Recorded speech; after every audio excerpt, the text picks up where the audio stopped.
लड़की का अपहरण तो गुजरात में मुख्यमंत्री रहते इसने भी करवाया था, पर पता नहीं क्या हो गया। वो जो अधिकारी है जिसने ईमानदारी से पैरवी की थी, सुप्रीम कोर्ट में आज भी एक शपथ पत्र है वरिष्ठ IAS अधिकारी का कि मुख्यमंत्री रहते हुए गुजरात की एक बेटी का एयरपोर्ट से अपहरण करा करके मुख्यमंत्री आवास में 3 दिन तक बंधक बना के रखा गया। इसके पीछे की जांच पड़ताल नहीं होती तो क्या करेंगे? नरेंद्र मोदी की ताकत नहीं है किसी भी कीमत पे ब्रजभूषण शरण सिंह को जेल जाने से बचाने की। ये मैं जानता हूं कि ये छाती पीटने का वक्त भी सुप्रीम कोर्ट इस नालायक को नहीं देगा। कर्नाटक में छाती पीट के वोट जुटाने का काम करेगा। हमारी बेटियों के यौन शोषण के खिलाफ भी ये षड्यंत्र जो ये कहते हैं कि ब्रजभूषण सिंह अकेला यौन शोषण करने वाला है और नरेंद्र मोदी जी अच्छे आदमी हैं, ऐसे अंदर मूर्ख भक्तों को मैं बताना चाहता हूं कि नरेंद्र मोदी की सरकार एक तीर से 2 शिकार कर रही है। अगर सुप्रीम कोर्ट के आदेश के बाद ब्रजभूषण सिंह को जेल में डालना पड़ा तो कर्नाटक चुनाव में रैलियों में मोदी बोलेगा मैंने यौन शोषण करने वाले को भाजपा से निकाल बाहर कर दिया है। और अगर सुप्रीम कोर्ट में यह मामला लटक गया तो फिर नरेंद्र मोदी जनसभा में ये बोलने वाला है कि देखो मेरी पार्टियों को बदनाम करने के लिए, मेरे पर दाग लगाने के लिए देश में पहलवान बेटियां जो मेडल लाती हैं वो राजनीति करने के लिए जंतर मंतर पर मेरे खिलाफ डटी रही। ये षड्यंत्र भी मोदी करने वाला है। इसलिए मैं आपके माध्यम से कहना चाहता हूं जो भाजपा के सांसद समर्थन कर रहे हैं पहलवानों के इस मांग को यौन शोषण के खिलाफ है, उन्हें तत्काल नरेंद्र मोदी की सरकार को से वापस आ जाना चाहिए। और नहीं तो मैं दावे के साथ मैं कह सकता हूं, मैं जानता हूं किसान तबके को 2 जूते पैर में पहनता है, 1 जूता हाथ में निकाल करके अगर तुम पहलवान बेटियों के यौन शोषण कराने वाले के नरेंद्र मोदी के साथ खड़े रहोगे तो जब गांव और गलियों में घुसोगे तो तब यही किसान परिवार जूता उठा करके तुमसे सवाल हिसाब करेंगे। इसलिए मैं कहना चाहता हूं सद्बुद्धि होनी चाहिए, तुम्हें तत्काल बाहर आना चाहिए। और तब मैं कहना चाहता हूं कि एक बलात्कार पीड़िता 17 साल की आसाराम के भक्त की बेटी वो थाने जाती FIR दर्ज होता है और हमारे देश में मेडल लाने वाली बड़े बड़े पहलवान और वो बैठे हुए हैं और सुप्रीम कोर्ट का दरवाजा खटखटाना पड़ रहा है। तब मैं कहना चाहता हूँ सुप्रीम कोर्ट में बैठे जजों से मैं अपील करता हूँ ये आपकी भी प्रतिष्ठा का सवाल है। और देश में पहला बार एक नई परंपरा शुरू हो रही है कि पीड़िताओं की पहले जांच होगी यौन शोषण की, तब FIR दर्ज होगी। ये उल्टी प्रक्रिया शुरू हो रही है। तो सुप्रीम कोर्ट में बैठे जजों से मैं अपील करता हूँ आप विवेक से काम ले। लेकिन एक बड़ी दिक्कत भी है, एक सॉफ्टवेयर है जासूसी सॉफ्टवेयर पेगासस।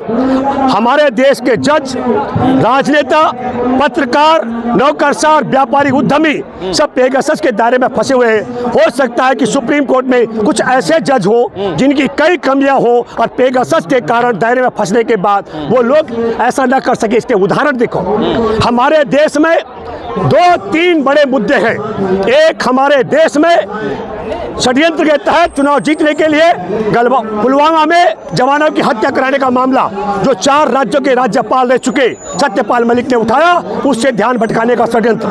2, हमारे देश में मेडल जीतने वाली पहलवान बेटियों का यौन शोषण के मामले से ध्यान भटकाने का षड्यंत्र। और 3, हमारे देश के सब अहम मैं कहता हूँ सुरक्षा को लेकर के बंदरगाह, एयरपोर्ट, रेलवे लाइन और हथियार बनाने के उद्योग अदानी के माध्यम से चीन के चांगसुंग लिंक को बेचने का जो देशद्रोह का मामला है। इन 3 मुद्दों से ध्यान भटकाने का षड्यंत्र। और सवाल जब उठाए थे, अहम सवाल राहुल ने उठाया तो राहुल गांधी की सदस्यता छीनने के लिए चुटकी में काम होता है। और जब राहुल गांधी हाईकोर्ट में चुनौती देता है तो हाईकोर्ट की जज साहबा ने बुधवार का समय दिया और बुधवार को कहती है जज साहबा मैं इस पर सुनवाई नहीं कर सकता हूँ। ये मैं इसलिए कह रहा हूँ जो डर गुजरात हाई कोर्ट की महिला जज दिखा चुकी हैं, मैं उम्मीद करता हूं कि सुप्रीम कोर्ट में बैठे जज वो डर से भयभीत नहीं होंगे। और मैं उम्मीद करता हूं 28 तारीख को सुप्रीम कोर्ट आदेश देगा, FIR दर्ज होगी और ब्रजभूषण शरण सिंह को जेल जाना पड़ेगा। नरेंद्र मोदी की ताकत नहीं है किसी भी कीमत पे ब्रजभूषण शरण सिंह को जेल जाने से बचाने की। लेकिन कह दिया कि भैया हमने ये आरोप नहीं किया है, हमने ये कुकृत्य नहीं किया है, इससे अच्छा हमारी हर बलात्कारी यही कहता है एक हमारे देश में नरेंद्र मोदी का गुरु है संत आसाराम, जब उसके खिलाफ एफआईआर दर्ज हुई थी अपनी ही भक्त की बेटी के साथ बलात्कार करने की, उसने भी कहा था मैंने बलात्कार नहीं किया। एक और है व्यापारी बाबा रामदेव, उसने कहा मैं जानता हूं बलात्कार नहीं किया। उमा भारती कूदी, उमा उछल पड़ी, बोला मेरे बापू ने बलात्कार नहीं किया। हमने तब भी कहा था ये बलात्कारी है, आज आजीवन कारावास भुगत रहा है, सब लोग देख रहे हैं। मुझे नहीं पता उसके भक्तों का क्या हुआ, लेकिन मैं दावे के साथ में कह सकता हूं कि उसके यहाँ मत्था टेकने वालों में नरेंद्र मोदी का एक बड़ा वीडियो है। नरेंद्र मोदी ने कहा अगर बापू नहीं होते मैं गुमनाम मर जाता। तो आप समझ लीजिएगा, तो इसको मुख्यमंत्री बनाने वाला संत आसाराम बलात्कार के मामले में आजीवन कारावास की सजा भुगत रहा है।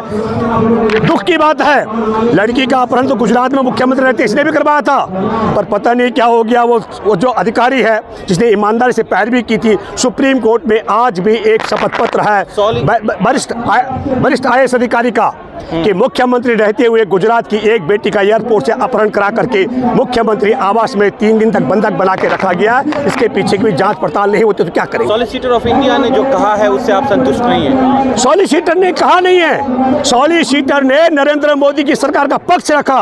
नरेंद्र मोदी की सरकार ने कहा ये लड़कियां झूठ बोल रही हैं, पहले जांच होगी, यौन शोषण हुआ कि नहीं तब एफआईआर दर्ज होगी। और मैं कहता हूं कि इस धरती पर आज तक 35 साल का सामाजिक जीवन है, किसी भी गिरी हुई महिला ने भी नहीं कहा कभी झूठा आरोप यौन शोषण का। ये नालायक महिला द्रोही, इसने तो मैं अब क्या महिला द्रोही नरेंद्र मोदी, महिला द्रोही इतना बेशर्म आदमी है, वो पहलवान लड़कियों पर उनके चरित्र पर चीरहरण कर रहा है। मैं दुख और अफसोस की बात है, मैं आपके माध्यम से फिर कहना चाहता हूँ सुप्रीम कोर्ट में बैठे जज तो अपने विवेक से और संविधान के मुताबिक निर्णय लेंगे। मुझे लगता है कि पेगासस से और रंगा बिल्ला की जोड़ी से भयभीत होने की आपको जरूरत नहीं है, पूरा देश बेटियों के साथ है। लेकिन फिर मैं कहना चाहता हूँ देशवासियों को सोचना चाहिए। किसान यूनियन के लोग आए थे नरेश टिके, मैं स्वयं भारतीय किसान मजदूर सहयोग यूनियन का राष्ट्रीय प्रवक्ता हूँ। सब लोग खड़े हैं, मेरी बात आप जो कह रहे हैं, तमाम देश का किसान मजदूर एकजुट है। मैं फिर कहना चाहता हूँ नरेंद्र मोदी इसमें देर हाँ एक बात आपको बताता हूँ,